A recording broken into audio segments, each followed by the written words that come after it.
शिव बाबा याद है ना। ओम शांति। 16 जुलाई 2024 के ईश्वरीय महावाक्य। पहले सुनते हैं मुरली के मुख्य पॉइंट्स। बाबा ने कहा, तुम बच्चे रचयिता और रचना को जान अब आस्तिक बने हो। नास्तिक बने से कितना दुख होता है। निधन के बन पड़ते हैं, आपस में लड़ते झगड़ते रहते हैं। बाप आए हैं तुम्हारे कपड़े साफ गुलगुल बनाने, क्योंकि माया रूपी धूल में लिथड़ कर तुम मैले हो गए थे। अब आत्मा और शरीर दोनों अपवित्र बन जाते हैं तो बाप फिर आकर तुम्हारा श्रृंगार करते हैं। फिर बाबा ने कहा, तुम्हें सबको प्यार से समझाने देनी है। बेचारे सब अज्ञान अंधेरे में पड़े हैं। कोई कुछ कहे तो भी सदैव मुस्कुराते रहना चाहिए। इस अनादि ड्रामा में निश्चय रखो और कोई बात बोलो नहीं। जैसे बाप को कितनी गालियां देते हैं, लेकिन वह तो किसी पर गुस्सा नहीं करते। ड्रामा में हर एक को अपना अपना पार्ट मिला हुआ है। इसमें बड़ी अचल बुद्धि चाहिए। जब तक अचल अडोल एकरस अवस्था नहीं, तब तक पुरुषार्थ कैसे करेंगे। लास्ट में बाबा ने कहा, कुछ भी हो जाए परंतु तुम्हें स्थैर्य रहना है। माया के तूफान तो ढेर आएंगे और पिछाड़ी तक आएंगे, लेकिन तुम्हारी अवस्था मजबूत रहनी चाहिए। यह है गुप्त मेहनत। कई बच्चे पुरुषार्थ कर तूफानों को उड़ाते रहते हैं। जितना जो पास होगा उतना ऊंच पद पाएगा। अब सुनते हैं महावाक्यों को विस्तार से। बाबा ने कहा, मीठे बच्चे, ड्रामा की यथार्थ नॉलेज से ही तुम अचल अडोल और एकरस रह सकते हो। माया के तूफान तुम्हें हिला नहीं सकते। प्रश्न, देवताओं का मुख्य एक कौन सा गुण तुम बच्चों में सदा दिखाई देना चाहिए? उत्तर, हर्षित रहना। देवताओं को सदा मुस्कुराते हुए हर्षित दिखाते हैं। ऐसे तुम बच्चों को भी सदा हर्षित रहना है। कोई भी बात हो, मुस्कुराते रहो। कभी भी उदासी या गुस्सा नहीं आना चाहिए। जैसे बाप तुम्हें राइट और रॉन्ग की समझानी देते हैं, कभी गुस्सा नहीं करते, उदास नहीं होते, ऐसे तुम बच्चों को भी उदास नहीं होना है। ओम शांति। बेहद के बच्चों को बेहद का बाप समझाते हैं। लौकिक बाप तो ऐसे नहीं कहेंगे। उनके तो करके 5-7 बच्चे होंगे। यह तो जो सभी आत्माएं हैं, आपस में ब्रदर्स हैं, उन सब का जरूर बाप होगा। कहते भी हैं हम सब भाई भाई हैं। सबके लिए कहते हैं। जो भी आएंगे उनके लिए कहेंगे हम भाई भाई हैं। ड्रामा में तो सभी बांधे हुए हैं, जिसको कोई नहीं जानते। यह न जानना भी ड्रामा में नोंद है, जो बाप ही आकर सुनाते हैं। कथाएं आदि जब बैठ सुनाते हैं तो कहते हैं परम पिता परमात्माए नमः। अब वह कौन है यह जानते नहीं। कहते हैं ब्रह्मा देवता, विष्णु देवता, शंकर देवता, परंतु समझ से नहीं कहते हैं। ब्रह्मा को वास्तव में देवता नहीं कहेंगे। देवता विष्णु को कहा जाता है। ब्रह्मा का किसको भी पता नहीं है। विष्णु देवता ठीक है, शंकर का तो कुछ भी पार्ट है नहीं। उनकी बायोग्राफी नहीं है। शिव बाबा की तो बायोग्राफी है। वह आते ही हैं पतितों को पावन बनाने, नई दुनिया स्थापन करने। अभी एक आदि सनातन देवी देवता धर्म की स्थापना और सब धर्मों का विनाश होता है। सभी कहाँ जाते हैं? शांति धाम। शरीर तो सबके विनाश होने हैं। नई दुनिया में होंगे ही सिर्फ तुम। जो भी मुख्य धर्म हैं उनको तुम जानते हो। सबके तो नाम ले नहीं सकेंगे। छोटी छोटी टाल टालियाँ तो बहुत हैं। पहले पहले है डीटिज्म, फिर इस्लामी। यह बातें सिवाय तुम बच्चों के और कोई की बुद्धि में नहीं है। अभी वह आदि सनातन देवी देवता धर्म प्रायलोप है। इसलिए बनेन ट्री का मिसाल देते हैं। सारा झाड़ खड़ा है, फाउंडेशन है नहीं। सबसे बड़ी आयु इस बनेन ट्री की होती है। तो इसमें सबसे बड़ी आयु है आदि सनातन देवी देवता धर्म की। वह जब प्रायलोप हो तब तो बाप आकर कहे कि अभी एक धर्म की स्थापना और अनेक धर्मों का विनाश होना है, इसलिए त्रिमूर्ति भी बनाया है, परंतु अर्थ नहीं समझते हैं। तुम बच्चे जानते हो ऊंच से ऊंच भगवान है, फिर ब्रह्मा विष्णु शंकर, फिर सृष्टि पर आते हैं तो देवी देवताओं के सिवाय और कोई धर्म है नहीं। भक्ति मार्ग की भी ड्रामा में नोंद है। पहले शिव की भक्ति करते, फिर देवताओं की। भारत की ही तो बात है, बाकी तो समझते हैं हमारा धर्म मठ पंथ कब स्थापन होता है। जैसे आर्य लोग कहते हैं हम बहुत पुराने हैं, वास्तव में सबसे पुराना तो है ही आदि सनातन देवी देवता धर्म। तुम जब झाड़ पर समझाते हो तो खुद भी समझ लेंगे कि हमारा धर्म फलाने समय पर आएगा। सबको जो अनादि अविनाशी पार्ट मिला हुआ है सो बजाना है। इसमें कोई का दोष व भूल नहीं कह सकते हैं। यह तो सिर्फ समझाया जाता है पाप आत्मा क्यों बने हैं। मनुष्य कहेंगे हम बेहद के बाप के सब बच्चे हैं, फिर सब ब्रदर्स सतयुग में क्यों नहीं हैं? परंतु ड्रामा में पार्ट ही नहीं है। यह अनादि ड्रामा बना हुआ है, इसमें निश्चय रखो और कोई बात बोलो नहीं। चक्र भी दिखाया है कैसे यह फिरता है, कल्प वृक्ष का भी चित्र है, परंतु यह कोई जानते नहीं कि इनकी आयु कितनी है।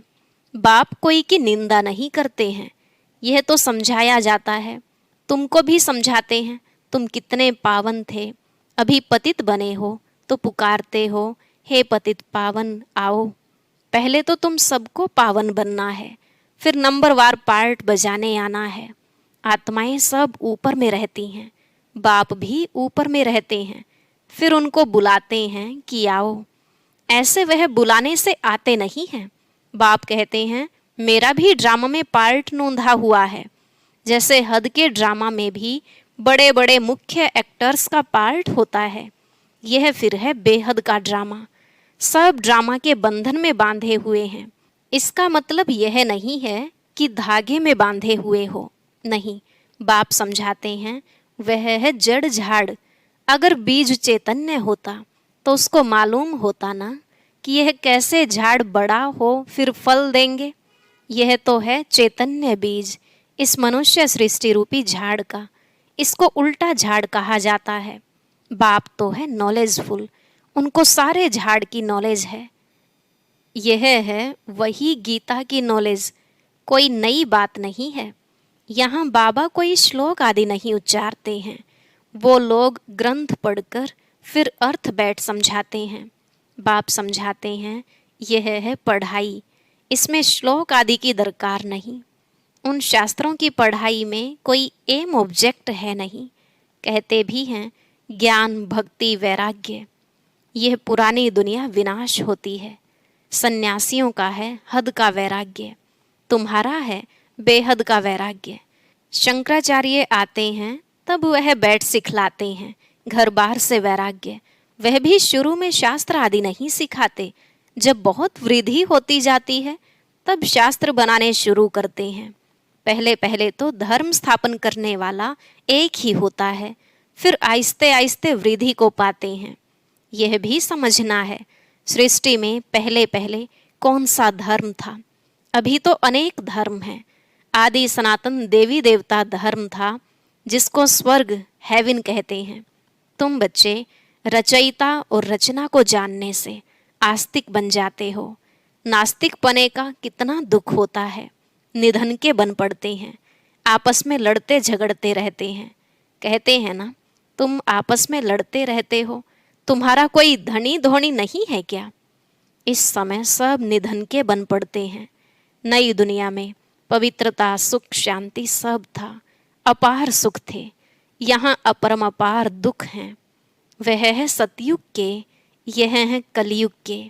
अभी तुम्हारा है पुरुषोत्तम संगम युग।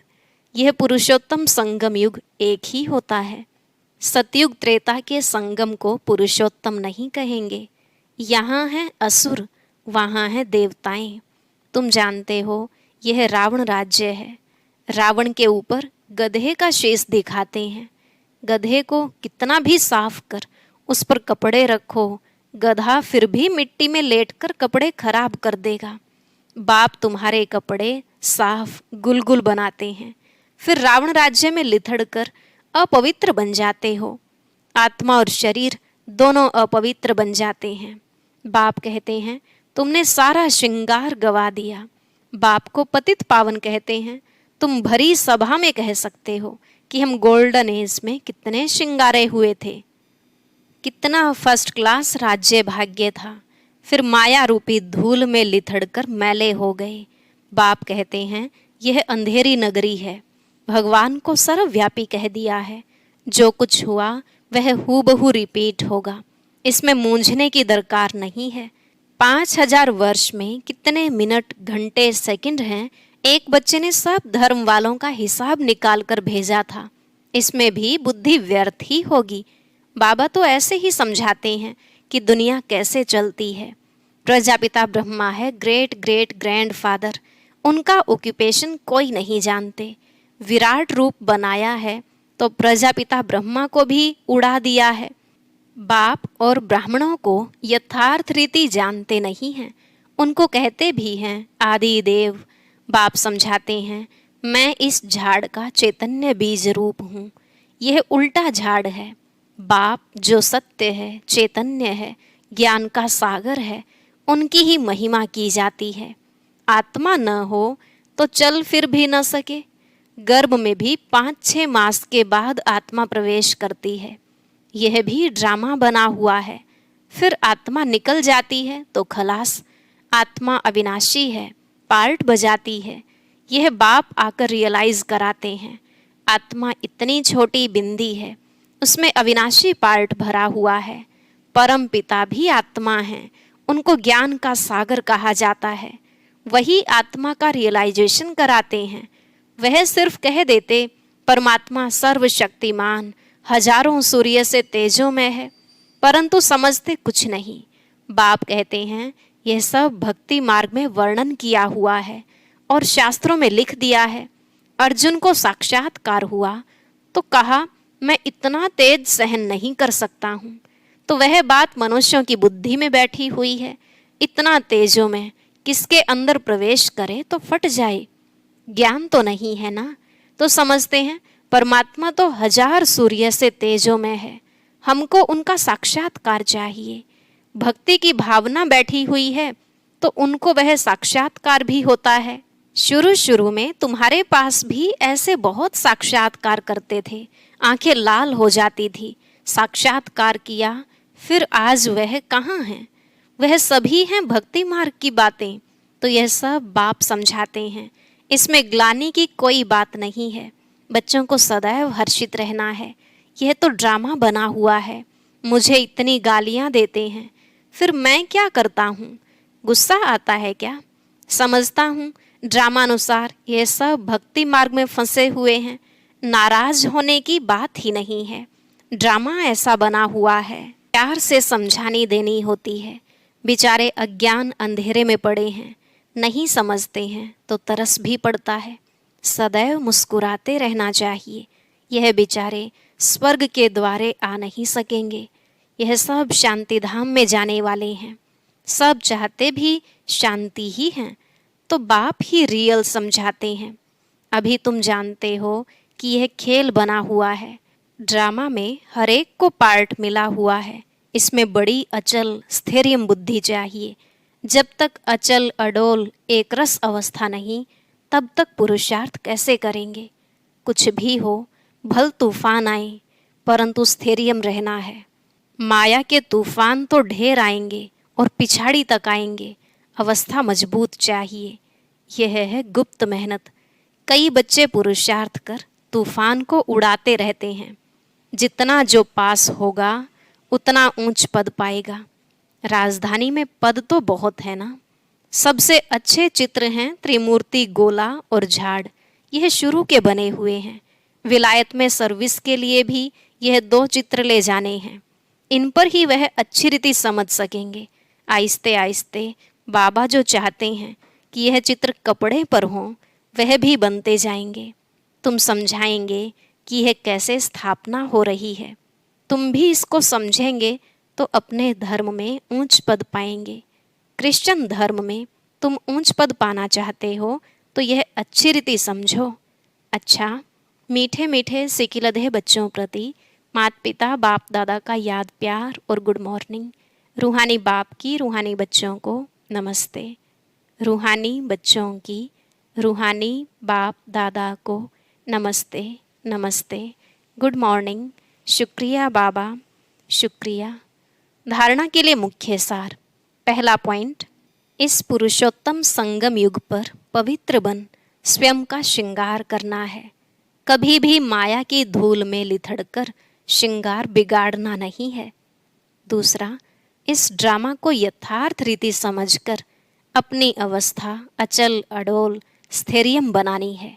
कभी भी मूंझना नहीं है, सदैव हर्षित रहना है।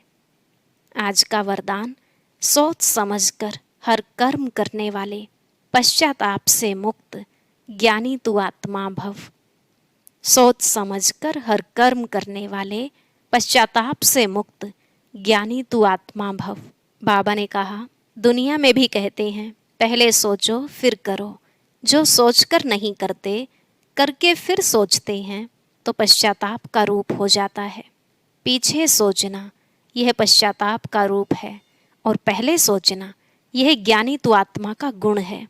द्वापर कलयुग में तो अनेक प्रकार के पश्चाताप ही करते रहे, लेकिन अब संगम पर ऐसा सोच समझकर संकल्प व कर्म करो जो कभी मन में भी एक सेकंड भी पश्चाताप न हो, तब कहेंगे ज्ञानी तू आत्मा। स्लोगन, रहम दिल बन, सर्व गुणों और शक्तियों का दान देने वाले ही मास्टर दाता हैं। रहम दिल बन, सर्व गुणों और शक्तियों का दान देने वाले ही मास्टर दाता हैं। ओम शांति। सिर्फ एक परमात्मा को ही जिसने अपना साजन बनाया है, ऐसी ब्राह्मण आत्मा में खास कौन सी विशेषता होगी? जानने के लिए सुनते हैं आज का अव्यक्त ज्ञान मोती।